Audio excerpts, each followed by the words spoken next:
The content of this video, as well as the thoughts, views, and opinions expressed herein, belong to the presenter and do not necessarily reflect the views of Brigham Young University or the Church of Jesus Christ of Latter-day Saints.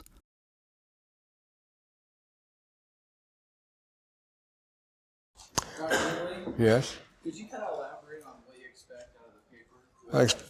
Well, since you've never been here another time, I'll tell you someday.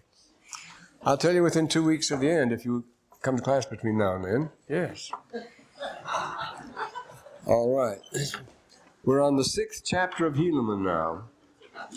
And it's one of those epic chapters. It's like the 46th and others. If this was all we had of the Book of Mormon, it would be enough to attest its authenticity right down to the ground. This is a chapter on crime. It starts out happily, and then suddenly things go sour. You notice we start out when they broke down all trade barriers and other barriers between them, they began to prosper greatly, and they could go wherever parts of the land they would. This is the 6th chapter, and the Lamanites could go where they went, and the free intercourse to buy and to sell and get gain according to their desire. They became exceedingly rich, Nephites and Lamanites alike, plenty of gold and silver. The land north called Mulek, the Lord brought Mulek into the land, and so forth. It's an almost gaudy civilization, isn't it? Here's a very recent geographic. You can always pick this stuff up in anything. Now here's a typical marketplace, and it notes here, of course, this is in the time of the Conquistadores. This is much later. But these lavish wealth around here, as it says here, the Cortez reports a crowd of 60,000 bartering for goods in one market. Now that's business, you see. Turkeys, armadillos, rabbits, cotton bowls, gourds, bolts of finest cloth, quills filled with gold dust. Notice it talks about the weaving and the gold here. Filled with gold dust, straw mats, corn, pottery, feathers for lavish ornament. When disputes arose, they were settled by a judge who sits under the awning here. And dress identifies region or occupation, and here's a high-rank warrior appearing all dolled up, fit to kill, and so forth. Well, and here's another one. The buildings, the magnificent ceremonial centers they set up, places like this, you know, this is the sort of thing that Ammon and Amalek preached in. Tremendous things built by the labor, of course, of the people who were oppressed that came and listened to them and so forth. Oh, this issue is it's December 1980. It's just happened to have it by chance. But, you know, you can pick up illustrations of that lavish civilization. In other words, the Book of Mormon isn't exaggerating. It's not Joseph Smith letting his imagination run wild, as some people have said. Mr. Brody, for example. The curious workmanship. Thus they did become rich and did raise grain and multiply strong in the land with their flocks and herds, strong agriculture, pastoral. The women did toil and spin and make all manner of cloth. They're trading their cloth here. Among the Navajos, for example, only the women can spin under some tribes. The Hopis are rare because only the men make the cloth there, but the women make the pottery, so it goes. But you get those cultural notes all through the Book of Mormon. They had great joy and peace and much preaching and many prophecies. Well, everything is happy here. A good brotherhood and all the rest of it. And then something happens. In the 15th chapter, things start going south. What is going on here? Well, obviously there's an underground, but what is it? The chief judge, Cezoram, was murdered by an unknown hand as he sat upon the judgment seat. And his son was murdered also. It sounds like the judges in the deal there in Colombia today. The judge murdering goes right on. Well, they say there must be something going on here. And the people began to grow exceedingly, all of a sudden, almost overnight, they're growing exceedingly wicked. Why is that? Well, the next verse explains it again. How quickly we run into these things in a post-war boom or something like that. Notice the perils of peace. Nature takes its course right into prime time today. And so we get this. The Lord had blessed them so long with the riches of the world, they had not been stirred to anger or to wars. And this is how it happened. They began to set their hearts on riches. They began to seek to get gain, that they might be lifted up one of them. Well, why does it have to be that way? We notice it always doesn't. Well, that's the way it works. That's the only way you measure your wealth, is compared to with someone else. Therefore, they began to commit secret murders and to rob and plunder, that they might get gain. Anything to get it. Notice you're right here on prime time in the 17th chapter. They rob, they murder, they plunder, because they go to the 4 things Nephi talks about. The high living, the wealth, the display, the glitzy clubs and so forth, the crime that goes right together with it, and the power. Of course, power is the whole thing. And, as I say, the luxurious living, these things that make up the ever-popular stock of our evening TV program today. We call it prime time. Now, it becomes systematized now. The cooperative action is the most effective we see here. There is a corporation formed, and it attracts members, and because of that they can do as they jolly well please, as we learn in the 19th verse. The crime ring is exposed, a mixed Mulekite, Nephite, Lamanite operation here. All of them were mixed in on it, as we learn in the 9th verse as well. And so Satan did stir up the hearts of the more part of the Nephites. Most of the parts, Nephites united with those bands and robbers, enter into their covenants and their oaths. They would put the whole nation seems to become one big conspiracy here. Preserve one another in whatsoever difficult circumstances they should be placed, that they should not suffer for their murders and their plunderings and their stealing. See? This is the other brotherhood. Notice they're entering into covenants, and recently they were in another kind of covenant entirely. So we say, have they lost their heads or something? Well, a few comments here, maybe in order. Today, here's what I wrote this morning. Crime covers the earth, as the Book of Mormon says, like the miasmic vapor of smoke the Book of Mormon talks about that will cover the whole earth. And that miasmic vapor of crime covers the earth from pole to pole, whether it's the Valdes or whether it's the equatorial forest or whatever it is. Great various degrees of crime. That incidentally, that mist, that vapor of smoke hangs over the earth as the last phase of extermination. First we create the garbage, which is the main thing we create today. It is the main thing we create is garbage today. How do we get rid of that? Well, the ultimate thing is to burn it, and so that's the end, this smoke that hangs over the earth. Well, but crime is everywhere. Now, this is possible because of degrees of crime. Little crimes, big crimes you have there. The Egyptians have many words for crime. They can say yisfet, wrongdoing, mischief, or they can say awad, crimes of greed, or they can say Jew, which is vicious crimes. Jew is evil intent, rancorous crimes. There are selat, crimes of rebellion against whom refusing to go a certain way and so forth. And so this long list in the 125th section, famous 126th section of the Book of the Dead, lists 42 basic crimes. There are 42 basic crimes. 42 is a sacred number with the Egyptians. And you get that very clearly, and of course, in the Book of Ether. Let's see how 42 figures all through the Book of Ether. But 42 is the number of crimes, just as it's the number of virtues. But that's far from a complete number. As King Benjamin tells us in his talk to the Nephites, remember, he says, I cannot number the ways in which crime may be committed. I just have to tell you the few things you can do that are right. But he actually says, remember, he cannot enumerate all the ways that a person can sin. You can go make quite an impressive list, can't you, as far as that goes? Even the Jesuits failed to exhaust the list. Their probabilism, they exhaust, Molina and others, tried to make complete lists of crime for the purpose of the Spanish Inquisition and so forth. What kind of punishment would give what kind of crimes? And of course, when you confess, then you must be given absolution after you've made certain recompense, and how great is the crime, and how many Ave Marias do you have to say, and so forth. So they have it figured out to the 4th and 5th decimal place, how much a crime is a crime, but of course that's a complete waste of time, because all crimes are the same as far as that's concerned. You say they're little crimes and big crimes, but it's one thing that makes them all crimes. What is it? Crime is anything that disfigures the true image of things. The two oldest writings in existence, perhaps the two oldest, both claim it, the Shabaku stone from Egypt and the Sefer Yetzirah of the Hebrews, the Jews, usually attributed to Abraham, they both tell the same thing. Namely, we all have 7 receptors. We have seven gates of knowledge by which information reaches us from the outside world. We get it's the anthropic theory. We get our ideas of the outside world, of course, through the 2 openings, the 7 openings in the head. The 2 eyes, the 2 nostrils, the mouth, and the 2 ears. That makes the 7 gates of knowledge, 7 gates of wisdom, of perception. But we have only one projector, and that's the mouth. The word is the only way we can project what we've got in. Now, it's analyzed in both, especially in the Shabaku stone. When we get these impressions, they pass through the brain. We get certain images. They're made. They go down to the heart, and we're given certain estimates and place. It's just like the left and right side of the brain. You see, the right side works on it one way, the left side in another way. The right side coordinates things, and so you get your image, and then it's brought to the heart, and then it comes up to the tongue, and the word is what your image of the world is. And that's what you project. That's the world you live in. They tell us that, these 7 gateways, the receptors, but only one. And that's why the word is so important. If you foul up the word, if you make it wrong or foul, you can spoil everything. destroy everything. That's why it can be made so subtle, because you have to be taken on trust. That's the only way of conveying what you have in mind, is through the word. Their body language, I suppose, that sort of thing. Fake that.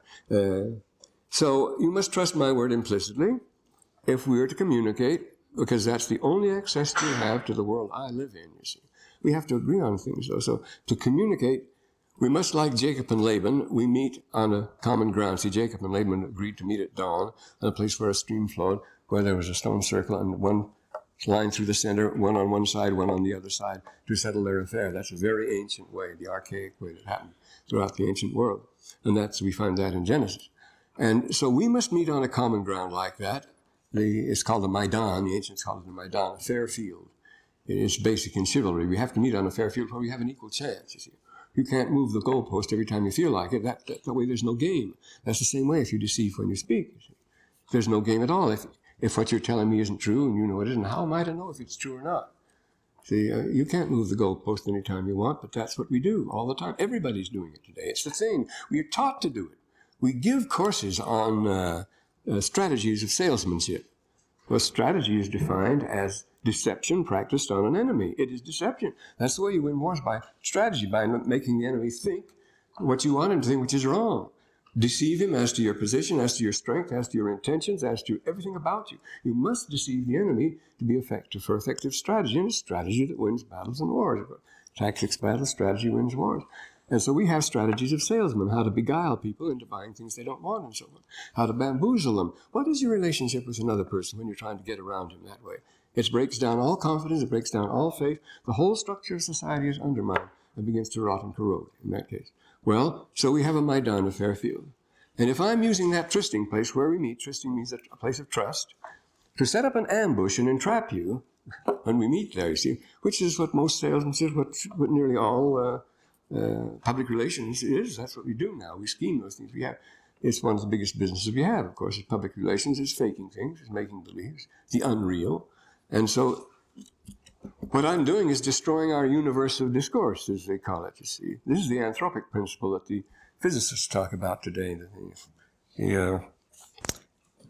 that the scientists, the quantum physicists talk about so much. That is, the ultimate crime is deliberately distort and smashing our very sphere of existence, you see, our common sphere of existence. Because I've deceived you, I don't know whether I can trust you or not. So in the end, there are degrees of crime, but there are no degrees of crime. No, there are no. Like say there's a degree of offense, say a musician. A mediocre musician is not better than a bad musician. A mediocre musician is a bad musician. A mediocre dancer, a mediocre artist, mediocre actor. It's excruciating. Say you have a guy who gives a violin recital and he's just a little bit off most of the time. Well, that's horrifying. That gives you gooseflesh. It makes you want to scream. That's just as bad as if he was completely off on every note. See, there are no degrees here. You distort it, it's distorted, and that's that. And little distortions can be the most deceptive and the most ruinous as far as that goes. So I say a mediocre teacher, like myself, is a bad teacher. See, he's not just mediocre. If he's mediocre, he's wasting students' time, and he's bad. And the good ones are, well, let me know when you find one. So the most violent crime, for example, and the most timid crime commit the same outrage. They rend and distort the structure of things, tear everything apart. When I lose my temper and do something really violent to somebody, that's broken down the faith and trust that exists in society. But white-collar crime is worse, because there don't have at least the courage to break into the bank and run a risk at night. There you are deceiving friends who trust you in white-collar crime. These are people who trust you, and you're robbing from them. That's far worse, I think, than white-collar crime and knocking somebody over the head. Not that we should practice either one, I'm not recommending. But they're equally bad, believe me. So we live and move and have our being in a world of great and small crimes and great and petty deceptions. But now the question the Book of Mormon brings up here, and this is the important one. Is there a center? Is there a nucleus? Is there a fountainhead? Is there a source? Is there a director to this operation? Is it a single operation that goes on? It's like, we had talked about the Battle of the Bulge, what they call the Operation Vox am Rhein. Their business was deception. And they succeeded entirely. The whole thing was deception. What they did, they dressed whole units in American uniforms and sent them behind the lines circulating back there and so forth. That's why I didn't have to stay at Bastogne. I was greatly, it helped my nerves. I was immediately whisked off to Paris and reassigned back to the same front because I knew French and German, and they were dropping these spies everywhere in uniforms to confuse the picture, you see. That was, what was the operation? Was Operation Wacht am Rhein a number of little separate operations, or was it just one big operation? When we see people lying and deceiving and tricking everywhere, is that little individual weaknesses here and there? Very well is. But is there any coordination? Is it part of one big operation? Is this run by Satan? Is there a Satan in charge of things here? Any operation, to be most effective, you see, must be organized, coordinated, centralized, systematized. In other words, it must be managed. Now, here we have this, an example of this, and this is why you have these brotherhoods. Notice, as we talk about the oaths and covenants that go with it. They're a vital and organic part of crime. You'll always find these oaths and covenants, because there has to be trust among criminals. To be more effective in your crime, you must organize to organize. As I've said before, one criminal can't trust another unless he takes the most terrible oath, and unless he must pay the most terrible penalty. So this is what happened. So I'm going to read some texts here that are very interesting. First is the Elarish text. Here's a picture of it. This is found in 1894, I think, on the boundary between. This is a big, so it's a shrine, basalt, very hard rock, and it was found almost at Elarish, or Ismailia, on the boundary line between Egypt and Palestine. It goes back to a very early time. It goes back at least 4,000 years old, but it reports events much older. And this is the Elarish. It was found at Elarish. What do they call it here? Well, it says the shrine of Ismailia, but it's called the Elarish text. And this, so I'm going to read you something from it. And this is the text here. I have one Xerox here, another one here. It's been edited by Goyon. I have a real cold now. Have an excuse. I should recite that epic from Palm Spring, but I won't. So let's see what he says here. It starts out, there's the situation. Now remember, this is the oldest account, and this is a story of crime. It's very old, you see. It's the oldest one we have. Yisref, Willenham, and Shu. There was a time when Shu, that is the highest, the Shu, reigned as the king, as the Nefer, as the Nuset Nefer, as the perfect king, as the absolute king. He reigned over both heaven and earth and the seas and the underworlds and all things and the Wedgeware and the great seas. And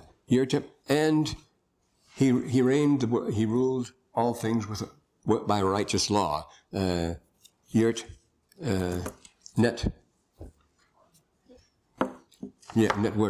Netwerd is a thing, is a law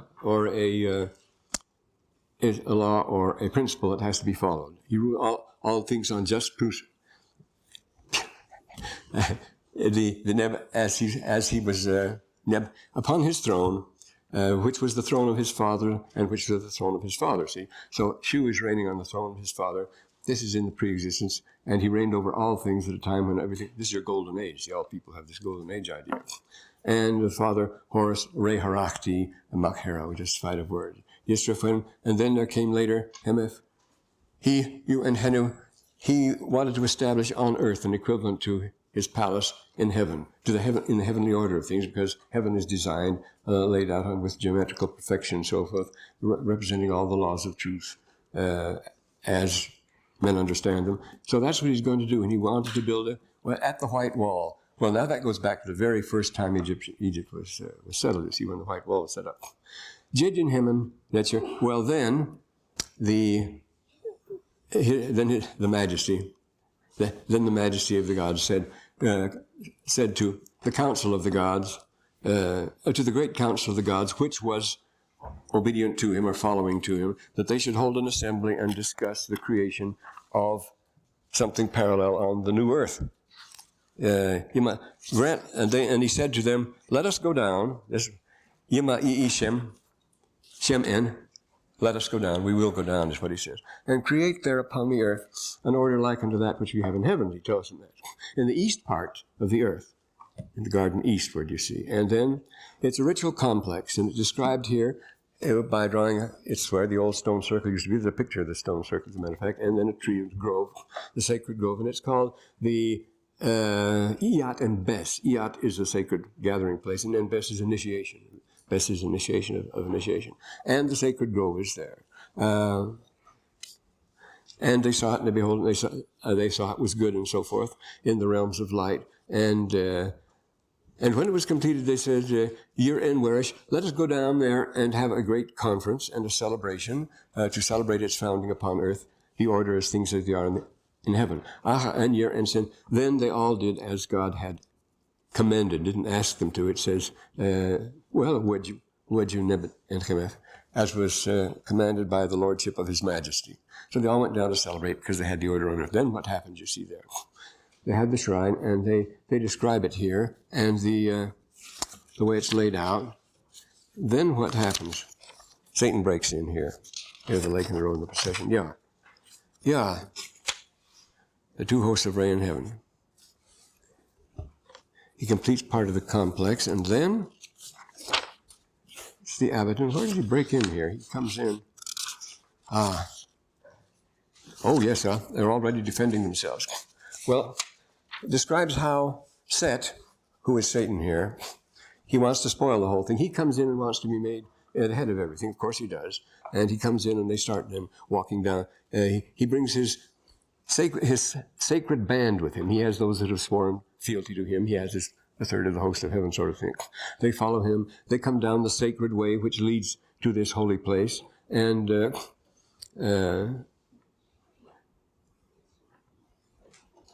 incidentally, it says, after they'd finished the plan of everything, it said, this plan shall be consulted in times of crisis or of troubles of that kind. And then there was the lake and the road for the procession, and then here, and then they brought the earthly heaven to the mound of Shu, which is the temple, which is the place of initiation on earth, where men learn the things of heaven down here below. But then we're trying to find out where Satan breaks in on the scene here. The plan, the things that taught there were secret, and he talks about the ordinances, the Wapudi here, the completion of the temple. It is all on the heavenly model and is the seat of universal government. Then, here's a new section begins here. Then Satan and his host. Yes, Gref, Shemus Api. Then it happened that the children of Apep, the children of Apes, the Sebtu, those who had rebelled against the plan, Sebau was to rebel. They were the rebellious followers of, he calls them the children, the rebellious followers of Apep came. And they entered into the garden at dusk when it was dark, and darkness fell upon the earth as they came in. They came and Wechel, it says here. Just as Homer says, remember when Apollo Kai Elth and Nukti Eoicus, and his coming was like the coming of night when he came to slay and to bring the plague and so forth. And he destroys everything. Now, he invaded instead it says the children of light were living on the mountains here, and they invade from the plains. This is the story of the Sethians and the Canaanites, which you mentioned presently anyway. But it says here in the next section that the hosts of Ray and Shu remained in the mountains, and where God still ruled them, as in Zion of old, Zion upon the hills and upon the mountains, remember,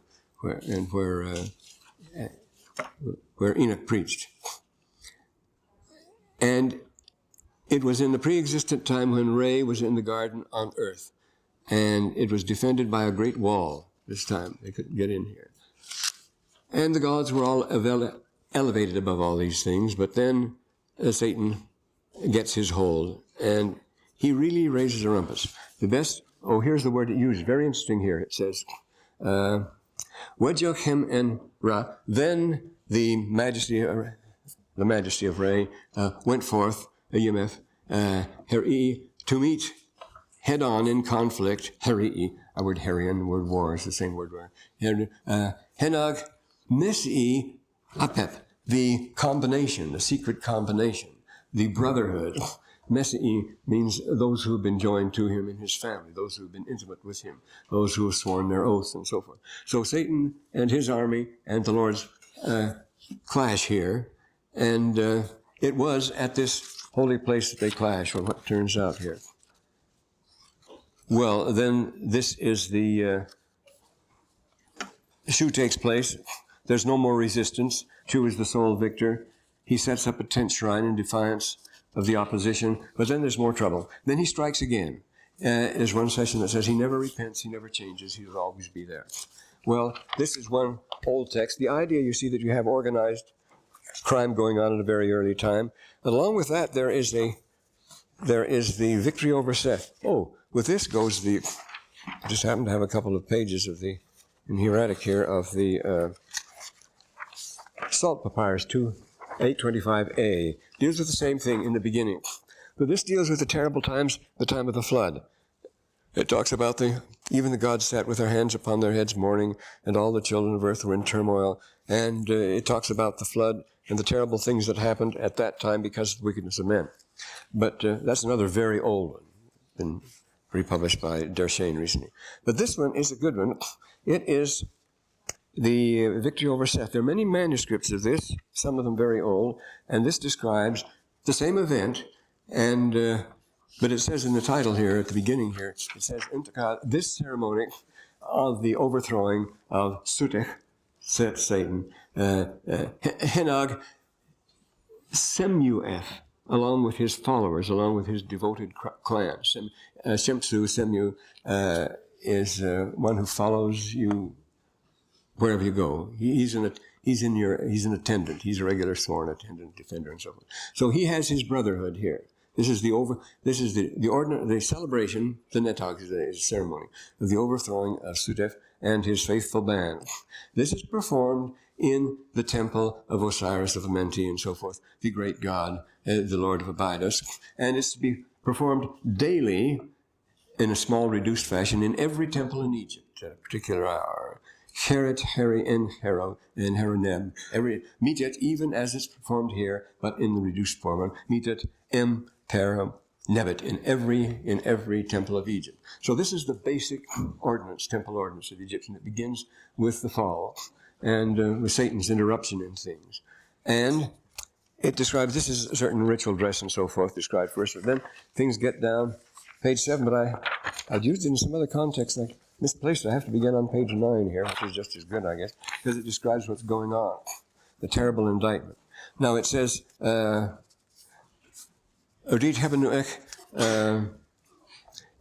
thou hast performed, and it's written like the Bible in parallel passages. A passage is written, then it's repeated, the word of the Lord from Jerusalem. So if it repeats the word in other words, it says here, Yert Hebenet Ech Em Beh-Ra. Thou hast performed violent acts, crimes. Heaven is a crime. Thou hast performed, that's what's described in the Shabbat. Thou hast committed crimes in the presence of God. And then, Wechem Juech, and the mischief thou hast done has been reported to the Most High God. Work that way. And the Pesachad and the Great Council, is Herediter Erheres, has taken it under consideration. Satan has done. Yaher Wedgmedu, and Thoth Jehuti, he is the secretary in heaven. He's the third member of the Godhead here, has taken due note of it and has made a list of all offenses, has drawn up the list of indictments for the court. Wedgmedu is to make, there's a picture of a wedge, of a slicing knife, and then a picture of a staff. Medu has arranged to make the decision, makes the judgment, has set up the indictments, and so forth. They're aware of what you've done. They bring these charges against you and so forth. And your ultimate condemnation will be the fire. The earth complains that it has been violated, as it does in the book of Enoch, the book of Moses, of course. The world has rebelled. Men are in a terrible state here. And then it says, Geb, who is Adam, who is our literal father. The principle of patriarchal succession is Geb. He organizes the human family. He is the first father on earth, you see. He Shu above, but our first father Geb down here below. And he, Medu, FN, and he addresses the council of the gods. He asks why these things come forth before us. Petersel Acha, who is raising all this warfare among the children of men? Ta Henen Yemusen. The earth is in turmoil, the earth is in uproar. Henen means completely disturbed, completely disorganized because of them and so forth. And so they have the session, but again, he has it well organized. It is Sutek, the same one again, and he is incurable. Tells us a little later on. He comes back again and again, and he always turns out to be the same. He destroys the temple. Now here's what happens. He says he with his hosts of Rishi has gained control of everything. They're cutting down all the trees. It says they're hunting and fishing everything away. It was a time of extermination again. The temple. They barge into the annex. They disrupt everything with loud, raucous voices. They raise a rumpus everywhere. Again, they talk about the lumber business, which is offensive because they have been taking logs out of reserved forests. And of course, they were very precious in Egypt to have them. They defile the temples with their false ordinances and dances and so forth. It's the archaic temple, and he says, you've renewed the fighting. And then the taboos and abominations, they trespass in the holy places. That's it all the time, the way they come. And they practice piracy. They loot everything they go. Every seat they come into. Wait a minute. Ewa, that means plunder. That's Ewa Anef Hetepet. They plunder all the peaceful places and plunder Philae and so forth. And it talks about the fruit of Eden. They're bandits, in other words. He's the Lord of misrule. He rules with blood and horror, it says here.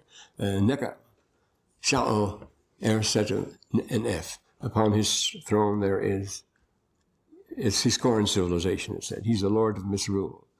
And then Sophia enters into, well, here we again, you see, and he's very well organized. Here we give the genealogy of Adam. So it goes back to man by the name of Adam. And the bees in the marshes. Well, these oldest accounts then are of somebody who rebelled and raised hell and organized it and had his band following him. And we've been ritually fighting him every day. You see, that's what they do here. And then the Sethians and the Canaanites, of course, in the oldest books of Adam and so forth. A rich literature has come forth recently. The Sethians, after the children of Adam divided, the Sethians lived on the mountains. There were very few of them. After the people had gone down into the plains and caroused and founded Babylon, become luxurious and so forth. And Nimrod had built the tower and all these things. And remember, the Book of Mormon is going to tell us all this. It goes back to the tower and the like. But there had always been these secret conjurations and the two brotherhoods, each claiming to be the righteous. The most famous practice of the Pythagoreans, you see.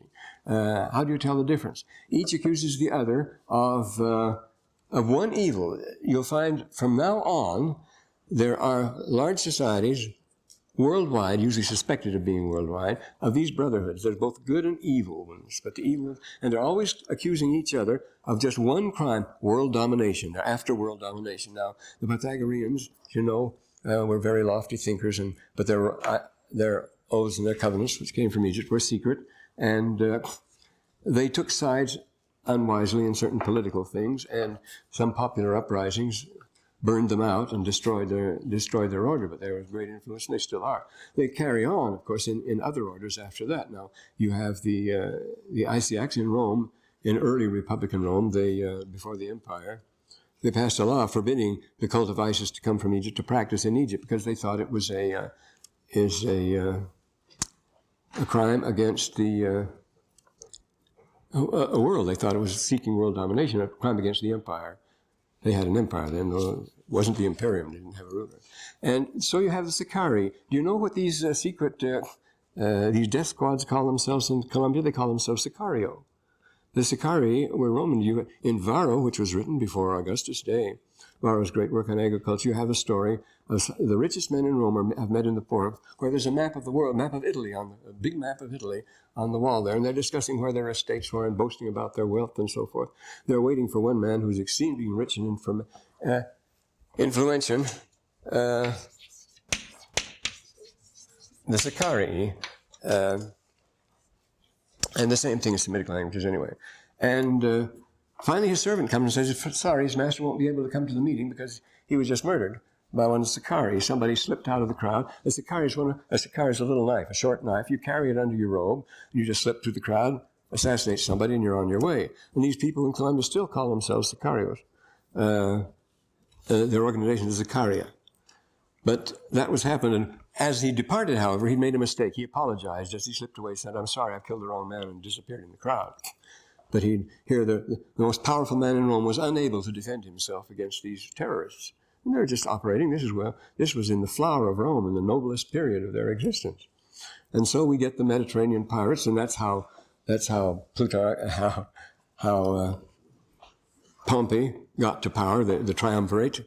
The big fire was who should eliminate the Mediterranean pirates. By the time Augustus became emperor, the first emperor, the whole Mediterranean was terrified by various bands of pirates, and they were brotherhoods, they were sacred, plays about them and so forth. So these pirates are very dangerous people, and we mentioned about the Vitalians and the Vitalian brethren and the Vikings, your ancestors, and all these people that go around plundering on the seas, and the great influence they had, and the Jomsburg, which is a very sacred order, and then you have Hadrian's Rescript. Why did they persecute the Scripture? The Christians, they thought, because they announced that the Lord would come and rule over the earth, that was their plan, and they met in secret. They had certain ordinances which the world didn't know, and we have a famous rescript written to the Emperor Hadrian, which would make it before the year 138, telling about the Christians in Asia Minor, and are they dangerous? Are they a danger to the empire? That's why Nero and others persecuted them. And but the very same thing, DeWitt Talmage, the most influential preacher in America in the late 19th century, his big theme, the only thing he ever talked about, was that the Mormons threaten world dominion. That's what they're after. Well, because we say, you see, the Lord's going to come and rule and so forth. They're right that way. The world can't go on the way it is. But always these countercharges are made. So in Hadrian's Rescript, you find the same thing. You see that the Christians, they should be exterminated because they're a threat to the empire, our world empire. We're the world empire. And then the last people to hold their own were the Jews, as you know, and this was just before that. And they were the Zealots. The Zealots were secretly organized, and they went around murdering. They're like the Stern Gang today. And then you come down to the Middle Ages, you have the Assassins. And again, they could spread their influence to China and to England. As far as that goes, the Assassins was organized in the year 1090, just 5 years before the other crowd organized themselves against it in the Crusades and organized the Templars and the Knights Templar and the Knights of the Hospitallers and so forth. But the Assassins, oh yes, we're talking about them. Here was a man called Hassan ibn Sabalak, who founded the Assassins. Hashish is hemp. It's a drug, that makes you wild. And he had this castle at Malamut. You always have a center, and that was the great center at Malamut, just like the one at the Jomsburg. And from there, he would send out these kids, and they were all hopped up, and they'd commit assassinations. And they were promised heaven if they did it, and because they were drugged when they did, as far as that goes, they would go out and he could terrify anyone. Everybody was scared to death of the old man. They called him the old man of the mountain. He was renowned. And there are still groups surviving in the Druze country, in Lebanon and so forth, from the Assassins. These things carry on and on and on. There are continuing traditions in the earth, and you see them now, of course, not just in there, but the answer to that is the militant order. You see, in 1095, what's his name, preached the great sermon at Clermont. Bernard of Clairvaux preached the great sermon, which got the First Crusade going, and then they organized to defend people going to the temple. They organized the Templars and the Hospitallers, and these became orders, militant orders, because each one had a red cross on a white, the Knights of Malta, or they had a red cross, a black cross on a white robe, or a white cloud on a black robe. There's always a cross on the shoulder. And they were the Hospitallers. And then they became very rich, very influential, and they were charged, the rumor spread that they wanted to rule the world. And this is why Philip IV of France, who was a world's prize heel, he wanted to get money from the Jews. He wanted to rule the world from Jerusalem. This is what happened. As soon as they set up in Jerusalem, they didn't hold on very long. What happened to these orders, for example? They were driven out. First, they were driven to Akka on the shore, Accra, then to Cyprus, then to Rhodes, then the Knights of Rhodes, then the Knights of Malta, then they go to France. And it's in France that Philip the Fair tries to exploit them, but only after he first wanted to exploit the Jews. He wanted, because of the Assizes of Jerusalem. Now, the Assizes of Jerusalem are a protocol for the court life and the structure of government in which some European king would rule from Jerusalem, rule the world from Jerusalem. They took that dead seriously, the assizes of Jerusalem. And that's why you have this magnificent display, all this theatrical stuff of chivalry and so forth, all centering around Jerusalem, the Holy Grail motif and things like that. And that was their justification. It was sacred and it was a world rule. Well, I have an article, a rather long article, in the Encyclopedia Judaica on that very subject. If you look under Christian Jerusalem in there. Jerusalem was their justification for wanting to rule the world, because from Jerusalem, the word of the Lord and so forth, the temple was Jerusalem, Jerusalem was the Holy Land was the world. That's the way it went out like sparks from a central fire. So you have these Hospitallers and Templars moving from one place to another and getting very rich. And but in order to rule under the assizes of Jerusalem and hold the throne there, Philip IV wanted to get money from the Jews, and he had a way of doing it. He would take every Jew had to give everything he had. He had one eye knocked out. And if he wouldn't give everything, then he had the other eye knocked out.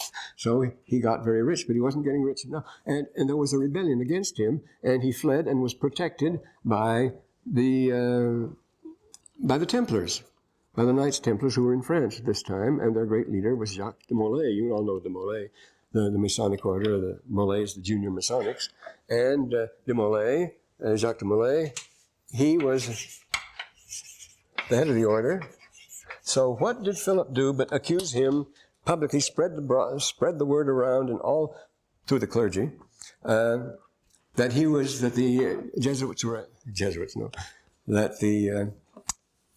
the Templars were aspiring to world rule, that their immense wealth was going to be used to enslave the human race. They made up all these wild stories about them, above all that they practiced immoral things. These lodges were very secret, and they thought, well, terrible secret. Well, this happened also. You see, way back anytime you do anything like in secret, they can tell all sorts of stories about it. That's what they did about the Pythagoreans. That's what they did about the Christians.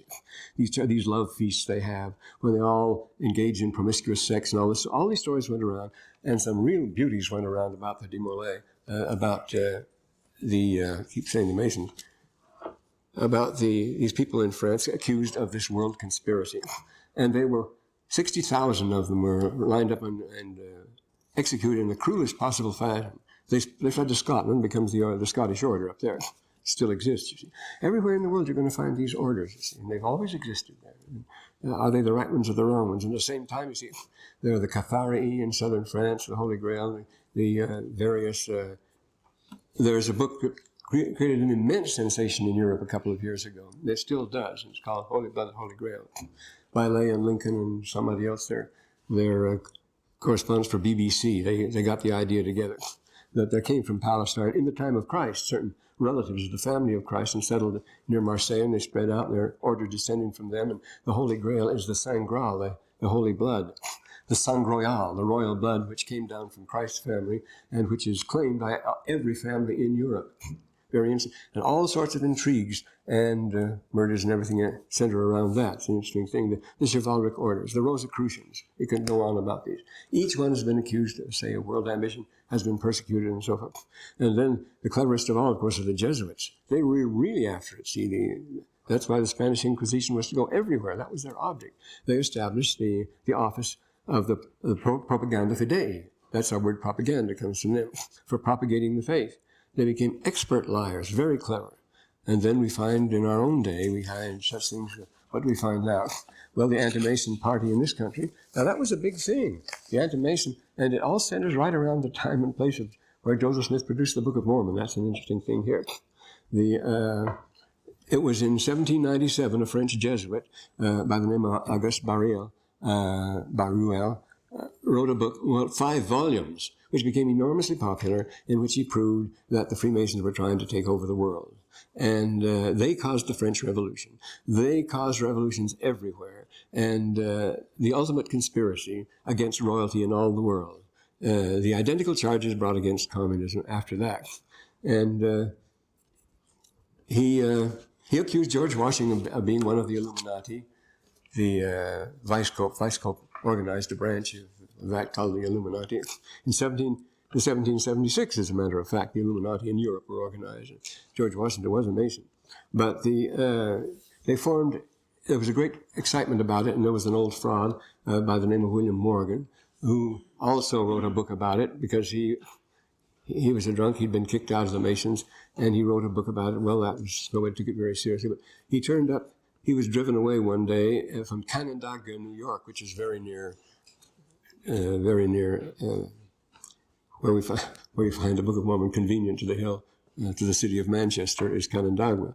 And he was whisked away in a wagon across the border to Niagara Falls, and he disappeared and was never heard of again. Well, various bodies turned up. They all claimed that this was Morgan, but they claimed that the Masons had done him in.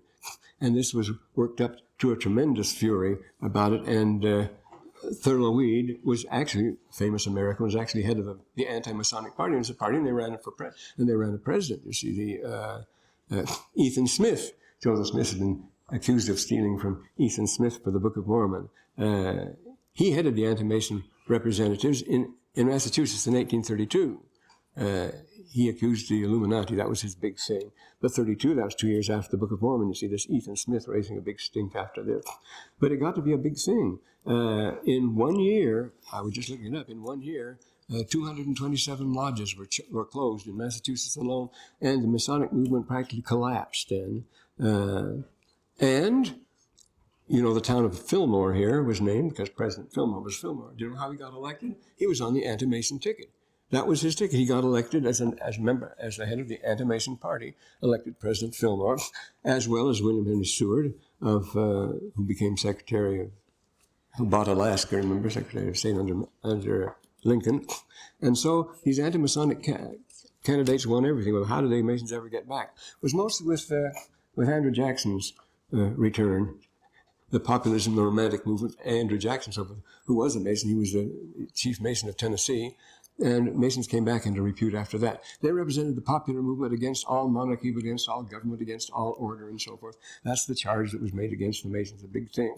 But the thing is that things have always been stirred, and this went over all Europe and America and everywhere else. It isn't one thing, it's another. And what is it today? You know about the Mafia, and they're everywhere. And you know about the Triad in Hong Kong and so forth.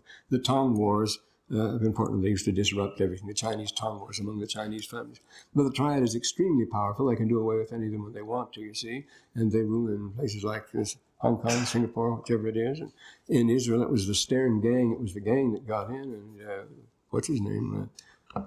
Shamir was the head of that. What a character. And then the SS, you see, in the SS, Hitler's SS Schutzstaffel, was organized as a society of brotherhood with secret oaths and covenants and so forth, and very bloody and the like, and they were to counteract the Jews. And you have the Shining Path today in Peru, and you have the Medellin that every week gets rid of another judge. They're terrorizing the country entirely. Now, the main thing is they want to keep the peasants in place. It seems, an interesting article came out yesterday that the main object is not drugs at all, but just the old claim of the landholders. They want to get back to their power. When 1% of the people, well, just a few families, just a handful of families would rule the country. That's the Central American pattern. Well, then in our inner cities, we have the Sharks and the Bloods and various inner city gangs, which are very serious. I mean, half a dozen get killed every weekend in Los Angeles, don't they? And then right around here, we have Satanism. Can't we get this out of our system? And it's a romantic theme. Remember Sax Raymer and Fu Manchu? Fu Manchu, he's going to rule the world. You see, that's the whole thing. Or Rex Stout and Mr. Zek, isn't it? And James Bond is always going after Goldfinger, somebody like that. James Bond. It always has to do with secret conjurations to rule the world. It's great power. It has to do with some individual who's got control of some atomic power or something else, and he can intimidate, he can blackmail all the nations and the like. But I always think in world terms. Oh boy, I didn't know. Now, what's behind it all here? Now we get it here. The secret society. The Book of Mormon explains it to us. The first place, I think we should point out this thing. Yeah. Well, let's these points. First, when we're dealing with in the Book of Mormon, I mean, the best treatise you'll find on this is this 6th chapter here and what follows. But first place, there are no isms. There are organizations. As Little Hart says, it's the individual affair, what war is. Religion and nationality are not basic. You can belong to anything you want as far as that goes. It's not the party machine. It's not the Politburo or anything like that. And then in the second, it's something else. It's personal ambitions and so forth. And secondly, it must have a power base. It must have a market. a way of robbery. Piracy has been official. Right now, then it was bootlegging, things like that. Today it's drugs. It won't be for always. It used to be pearls. It was cattle stealing was the, and then gambling, as in Vegas. You can build an empire on gambling. You can build an empire on drugs. All of these things, you can build an empire on prohibition. I mean, illicit things like that. And then the third point is the object is the broadest, hence this broadest appeal. Those four things that Nephi mentions, both Nephis mention, it is for money, it is for power. The one who holds the gun has the power. It is for popularity. It must have public support. It always do. And the lust of the flesh, the glitzy club, the high-class dames, the Tony resorts and places like that. Well, these all fit into the same setting that we're also fond of today, as you know, your TV. It must offer protection, the fourth part. They offer protection. Now, the Book of Mormon goes right into this Gadiant and stuff. It breaks it all down. You find all these elements are there. It must offer protection. And the fifth is it must seek an air of total respectability. The stretch limo, the overdressing, the very expensive dressing. Even piety, they're good church members, these people are, like the mafia, very pious, family people, the capo, loyal to each other and so on. You have an image of ultimate respectability, they strive for that. And they have their own mystique, they're entirely independent, I see, of state and things like that. This is the picture the Book of Mormon gives. It's accurate and explicit enough to make its explanation of the whole thing quite credible as far as I'm concerned. So, isn't it funny? 3 years ago, we would have thought this was a waste of time. Maybe it's a waste of time now. But that crime should take such a... First it's war, and then it's crime in the Book of Mormon. These things that are emphasized that have made the Book of Mormon unpopular. They made it avoided. We didn't want to read about these unpleasant things, but it keeps rubbing our nose into it. And this is what it's talking about now. You read these chapters on crime and they'll make you sick. So that's a great promise, isn't it?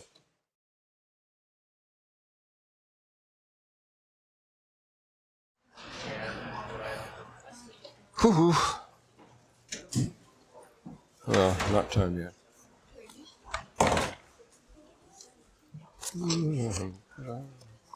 Kanice.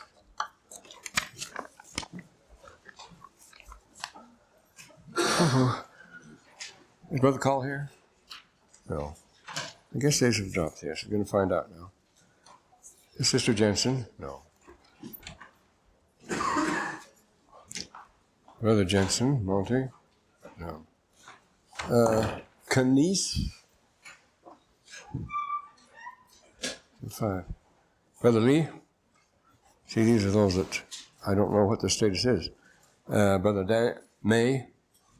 Brother May? How well we look. And Muir. You're James Muir. Well, I'll be darned. Well, you're here anyway. Would you start us out, please?